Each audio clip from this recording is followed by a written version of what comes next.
Welcome everyone. Those of you who've been with us for a while know that we make these videos based upon the questions that you send us or the questions you call and ask us. We've been receiving a lot of calls recently regarding the accuracy of the PSI questions and answer material. Now, I don't want to get into an argument with PSI as to who's right or who's wrong, but I'm going to tell you a couple of things. Here is one question that's been bothering me a lot, and it came to us from a young woman in California, and the question read, which of the following agencies publishes the guidelines for standard precautions? Now, I'm going to say it again for those of you who want to write it down. Which of the following agencies publishes the guidelines for standard precautions?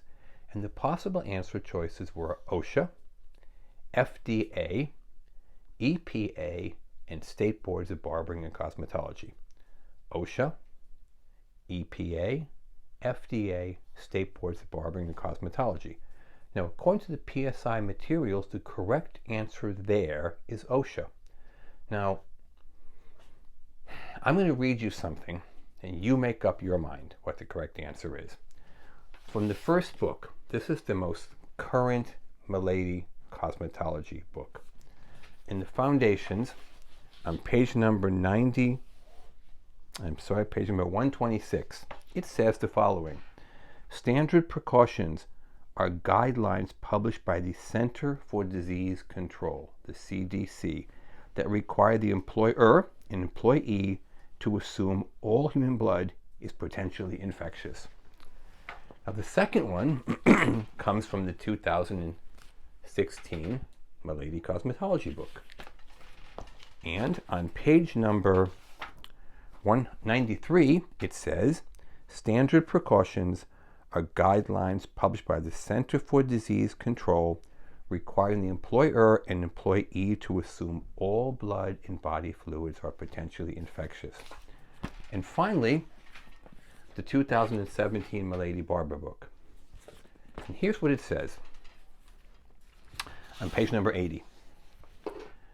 According to the CDC, standard precautions are the outgrowth of universal precautions introduced in 1987.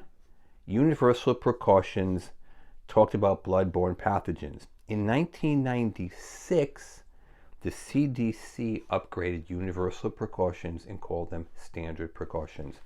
Now, 1996 was 28 years ago, before many of you were even born.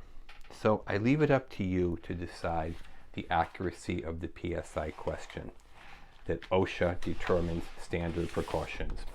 There's 3 textbooks I just read you that tell you standard precautions come from the CDC. Now, moving right along, okay? I ask you this simple question. How old is that PSI material that young woman bought? 1995 at least, because in 1996 they would change. Here's my second question. How can you trust material that's 29 years old to reflect what's going to be on your test tomorrow? And let me answer for you. You can't. Okay? Now, moving right along, you have several choices here. Okay? You can buy all of these books I just read to you from. Each one is about $200 a piece, and you can read roughly 3,000 pages. Okay? Going to spend about $600 and read about 3,000 pages and try to determine what will be on your test. Or you can get our book. It has less than 100 pages and it costs $59. It gives you every single question and answer on your state board exam right now, not in 1995. Right now, this year, the year you're taking your test.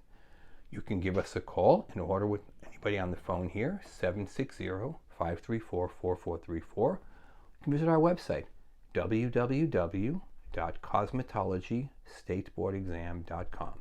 It's www.cosmetologystateboardexam.com. The price is the same either way. Some people like to do it online. Some people like to speak to an actual living person on the other end and make sure this is for real. We're okay either way. We want you to give us a call. We want you to pass your test. Finally, if you buy these 3 textbooks I referred you to before for about $600 and you fail your test, try to get hold of them. If you buy our book and you fail your test, you keep the book, we'll give your money back. So don't read 3,000 pages, read 100 pages, get every question and answer on the test, and if you fail your test, get your money back.